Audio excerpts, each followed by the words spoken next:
Everyone, when you have to ask someone for a favor or say something difficult, does your heart pound and do you find it hard to speak? Because of the fear, what if they refuse? What if they think I'm weird? Have you ever come back without even bringing up what you really wanted to say? Just talking about random things like, did you eat? We learned that to get what we want, we have to ask earnestly. But psychology says the exact opposite. If you want to get what you want, you must rather make the other person reject your request first. Today, I will transform you from a coward, afraid of rejection, into a negotiator who manipulates the opponent's psychology. Usually, when we ask for a favor, we try to start with something small that is easy for the other person to accept. For example, let's say you need $100 from a friend. We ask carefully, "Hey, can you maybe lend me $100? Then the friend's defense mechanism activates immediately. "No, I'm broke these days." "Sorry." That's it. Saying more here only makes you look pathetic. There is only one reason why you failed. Because you gave the other person an excuse to refuse too easily. And the other person didn't suffer any psychological blow while refusing your request.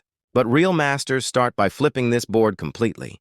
In psychological terms, it is called the door-in-the-face technique. The principle is simple. Throw an unreasonable request first, that is, much bigger than what you really want and impossible to accept.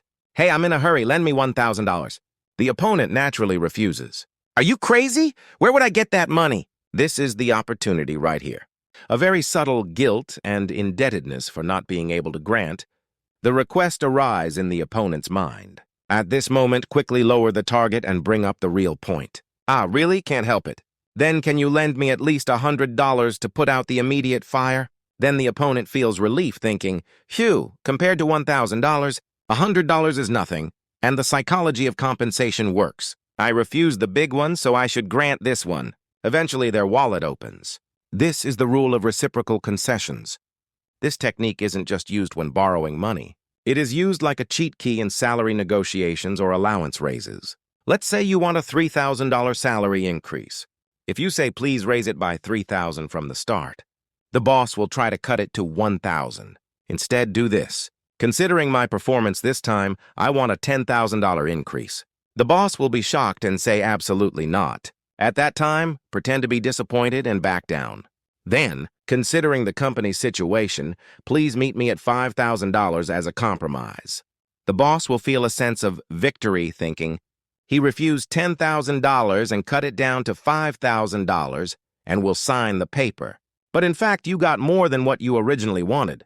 Humans fundamentally have an instinct to want to look like good people. When we coldly refuse someone's request, the brain gets stressed. Anxiety arises.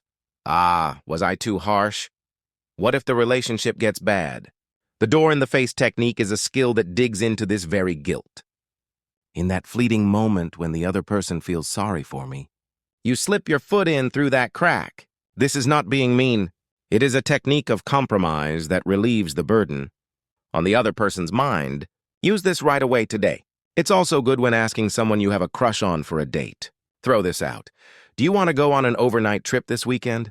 If you are not that close yet, they will naturally refuse. At that time, counter it coolly. "Really?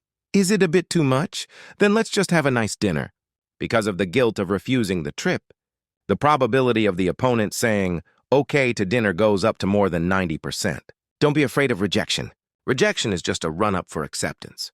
Persuasion is not logic, but psychology. Now, if you have to ask someone for a favor, don't be scared and shout out something very big first. And the moment the door is slammed in your face, just smile a triumphant smile and take out your real card. I hope you get everything you want with this technique. If it was helpful, please leave a comment. I will use rejection. Thank you.